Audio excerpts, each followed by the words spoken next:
अंडमान और निकोबार द्वीप समूह भारत का एक केंद्र शासित प्रदेश है जो बंगाल की खाड़ी में 572 द्वीपों की एक श्रृंखला है, जिनमें से केवल 38 पर ही लोग रहते हैं। वे अपने stunning beaches, lush rain forests और डाइवर्स मरीन लाइफ के लिए जाने जाते हैं। द्वीपों को दो समूहों में विभाजित किया गया है, उत्तर में अंडमान और दक्षिण में निकोबार, जो 150 किलोमीटर चौड़े 10 डिग्री चैनल द्वारा अलग किए गए हैं। राजधानी पोर्ट ब्लेयर आधिकारिक तौर पर श्री विजयपुरम, चेन्नई से लगभग 1090 किलोमीटर और मुख्य भूमि भारत में कोलकाता से 1255 किलोमीटर दूर दक्षिण अंडमान द्वीप पर स्थित है।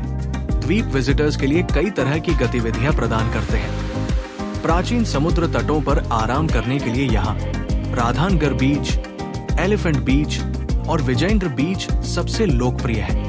समुद्री जीवन की खोज करने के लिए द्वीपों के आसपास स्नॉर्कलिंग और स्कूबा डाइविंग लोकप्रिय गतिविधियां हैं, जहां कोरल रीफ, रंगीन मछलियां और अन्य समुद्री जीव देखने के अवसर मिलते हैं। वर्षावनों में लंबी पैदल यात्रा करने के लिए द्वीप कई राष्ट्रीय उद्यानों और वन्य जीव अभयारण्यों का घर है, जो लंबी पैदल यात्रा और वन्य जीवों को देखने के अवसर प्रदान करते हैं।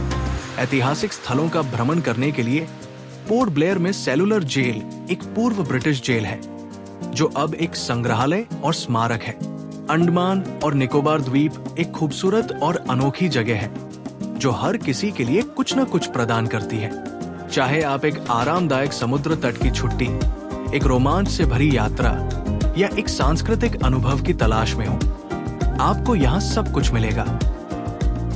योजना के अनुसार हमारी यात्रा का पहला दिन पुणे हवाई अड्डे से शुरू हुआ। पहले दिन हम हवाई जहाज से चेन्नई जाएंगे और फिर पोर्ट ब्लेयर जाएंगे और सेल्यूलर जेल देखेंगे। ये यात्रा 7 दिन और 6 रातों की है। हमने ये यात्रा एक ट्रैवल कंपनी के माध्यम से बुक की है। पुणे हवाई अड्डे पर पहुंचने के बाद हमने अपना टिकट लिया और सुरक्षा जांच पूरी की और प्रस्थान द्वार पर पहुंचे। पुणे से चेन्नई तक हमारी यात्रा रात में होगी और सुबह चेन्नई से पोर्ट ब्लेयर के लिए हमारी उड़ान होगी। घोषणा के बाद हम विमान में दाखिल हुए और निर्धारित सीट नंबर पर बैठ गए। सुरक्षा नियमों की जानकारी देने के बाद उड़ान शुरू हुई। रात के अंधेरे में विमान से खूबसूरत नजारा देखकर हमें दिवाली की रोशनी की याद आ गई। इस प्रकार हमारी खूबसूरत यात्रा शुरू हुई।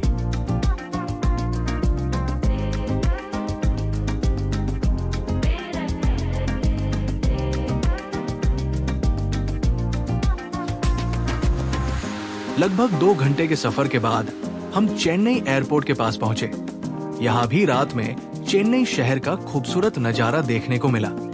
हमारी फ्लाइट लैंड होने के बाद हम चेन्नई एयरपोर्ट पहुंचे और थोड़ा आराम किया, क्योंकि यहाँ से फ्लाइट सुबह की थी।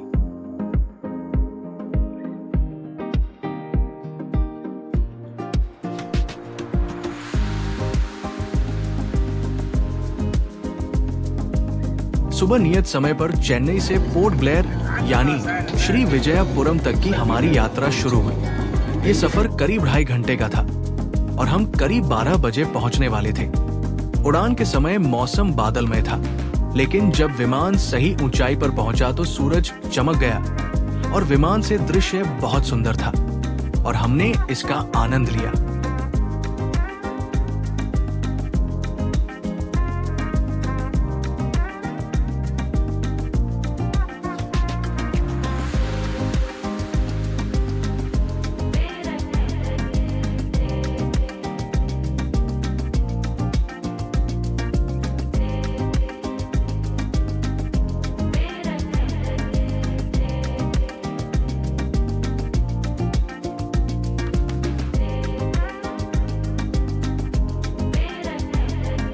जैसे जैसे आप अंडमान और निकोबार के करीब पहुंचते हैं, आपको छोटे छोटे द्वीप दिखाई देने लगते हैं और दृश्य मनमोहक होता है। साफ सुंदर पानी, पीला समुद्र तट, घने हरे जंगल और साफ नीला आकाश देखने में काफी मनमोहक है।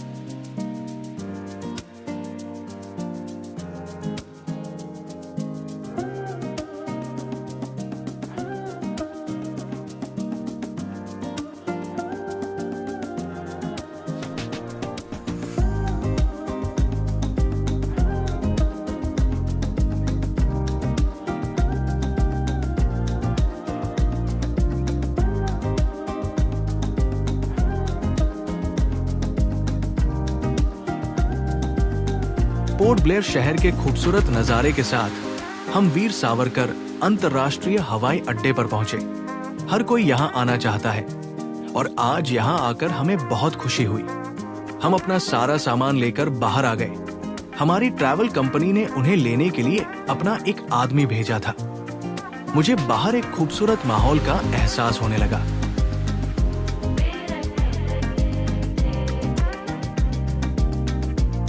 जैसे ही बाहर निकले तो सामने वीर सावरकर जी की ऊंची प्रतिमा थी और बगल में शान से तिरंगा लहरा रहा था। हमने अपना सारा सामान कार में छोड़ा और होटल की ओर चल दिए।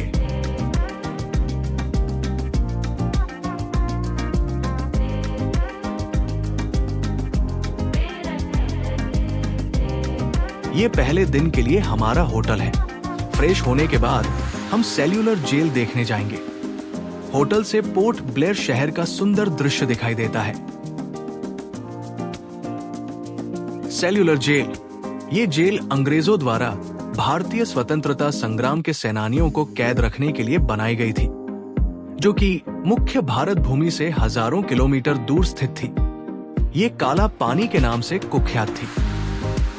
सेल्यूलर सेल और लाइट एंड साउंड शो देखने के लिए टिकट की कीमत 300 रुपए है। जैसे ही आप मुख्य द्वार से प्रवेश करते हैं, आपको दोनों ओर फोटो गैलरी दिखाई देती है। संग्रहालय में तस्वीरें, कलाकृतियां और दस्तावेज प्रदर्शित है, जो कैदियों के जीवन और उनके द्वारा सामना किए गए संघर्षों के बारे में जानकारी प्रदान करते हैं।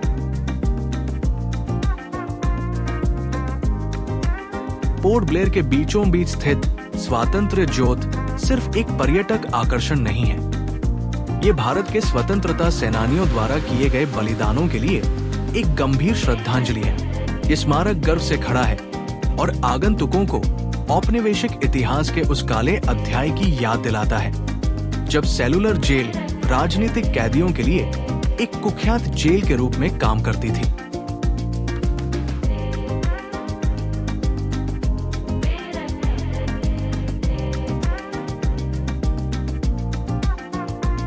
सेल्यूलर जेल मुख्य रूप से ईंटों से बनी 7 पंखों वाली 3 मंजिला संरचना है। इसे रेडियल पैटर्न में डिजाइन किया गया है, जिसमें एक केंद्रीय टॉवर हब के रूप में काम करता है। विनायक दामोदर सावरकर जी की कोठरी सेल्यूलर जेल की 3री मंजिल पर स्थित है। कोठरी एक लंबे गलियारे के अंत में है और एक पीपल के पेड़ के सामने है। सावरकर जी एक स्वतंत्रता सेनानी थे, जिन्हें 1911 में 50 साल की सजा काटने के लिए अंडमान भेजा गया था। सावरकर जी ने सेल्यूलर जेल में अपने साथ हुई यातनाओं और दंडों का वर्णन करते हुए मराठी में संस्मरण लिखे। कोठरी साधारण थी, जिसमें केवल एक गद्दा, 2 तस्वीरें और एक पीतल की पट्टिका थी। सावरकर जी ने कोठरी में एकांत कारावास में 10 साल बिताए। सेल्यूलर जेल अपनी छोटी कोठरियों, तंग परिस्थितियों और यातनाओं के लिए जानी जाती थी। कोठरियों को इस तरह से डिजाइन किया गया था कि कैदी एक दूसरे से संवाद न कर सके। कैदियों को उनका मनोबल तोड़ने के लिए बहुत ज्यादा काम दिया जाता था। खाना घटिया और पर्याप्त नहीं होता था। कैदियों को पीने के लिए सीमित मात्रा में पानी दिया जाता था और दिन का सारा काम इसी छोटी सी जगह में करना पड़ता था। जब आप विभिन्न विंगों में घूमते हैं, आकर्षक गलियारों में टहलते हैं और अलग अलग कारावास कक्षों को देखते हैं, तो एक गहन यात्रा का अनुभव करें, जो भारत के अशांत अतीत को समझने का एक अवसर है।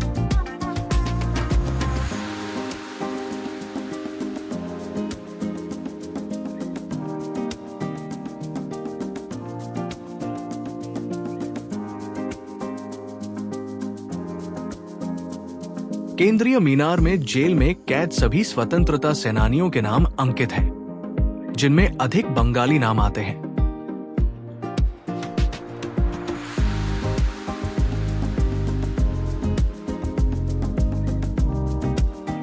जब आप सबसे ऊपरी मंजिल पर जाते हैं, तो आपको जेल की ऊपरी सतह और संरचना देखने को मिलती है।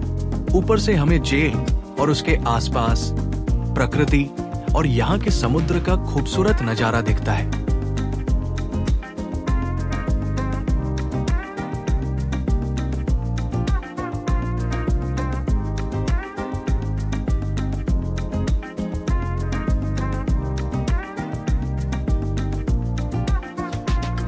आज सेलुलर जेल को राष्ट्रीय स्मारक में बदल दिया गया है और ये एक संग्रहालय के रूप में कार्य करता है। संग्रहालय में तस्वीरें, कलाकृतियां और दस्तावेज प्रदर्शित हैं, जो कैदियों के जीवन और उनके द्वारा सामना किए गए संघर्षों के बारे में जानकारी प्रदान करते हैं।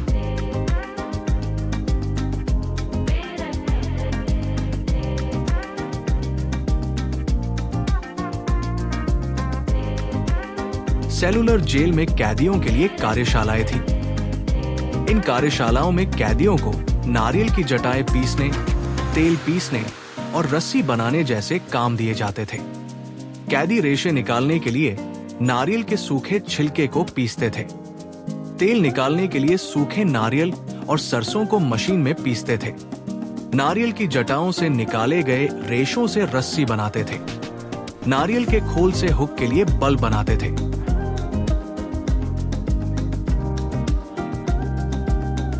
कैदियों को सजा देने के लिए उन्हें एक जगह खड़ा कर दिया जाता था।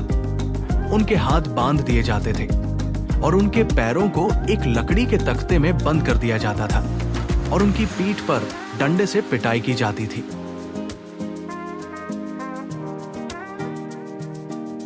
सेलुलर जेल में कैदियों को दंडित करने के लिए बेड़ियां, हथकड़ियां और जंजीरें इस्तेमाल की जाती थी। कैदियों को जेल में काम करने के लिए मजबूर करने के लिए इन बेड़ियों का इस्तेमाल किया जाता था। बार बेड़िया, क्रॉसबार बेड़िया, पैर की लोहे की जंजीरें, गर्दन की अंगूठी वाली बेड़िया और बोरियां के कपड़े इस्तेमाल किया जाता था।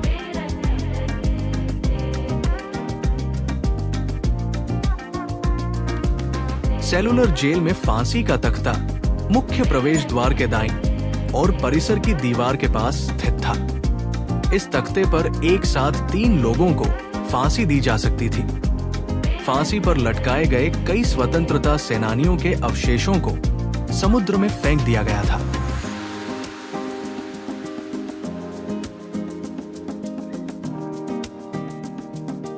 Cellular Jail light and sound show में पेश किए जाने वाले सबसे अनोखे और यादगार कार्यक्रमों में से एक। ये निश्चित शो दर्शकों को भारतीय स्वतंत्रता संग्राम के इतिहास और जेल के कैदियों द्वारा अनुभव की गई कठिनाइयों के माध्यम से एक यात्रा पर ले जाता है। ये शो इतिहास, कहानी और तकनीक का एक बेहतरीन मिश्रण है, जो लुभावने दृश्यों और ध्वनि प्रभावों के साथ अतीत को जीवंत करता है। भारत के इतिहास में जेल के महत्व की कथा में गहराई से उतरते हुए immersive light and sound show के अनुभव के साथ अपनी यात्रा को बेहतर बनाता है। ऐसे महत्वपूर्ण वीडियो पाने के लिए चैनल को सब्सक्राइब करें और वीडियो को लाइक करें। कमेंट करके हमें बताएं कि आपको ये वीडियो कैसा लगा। हम फिर मिलेंगे ऐसे ही रोचक वीडियो के साथ। आपका बहुत बहुत धन्यवाद।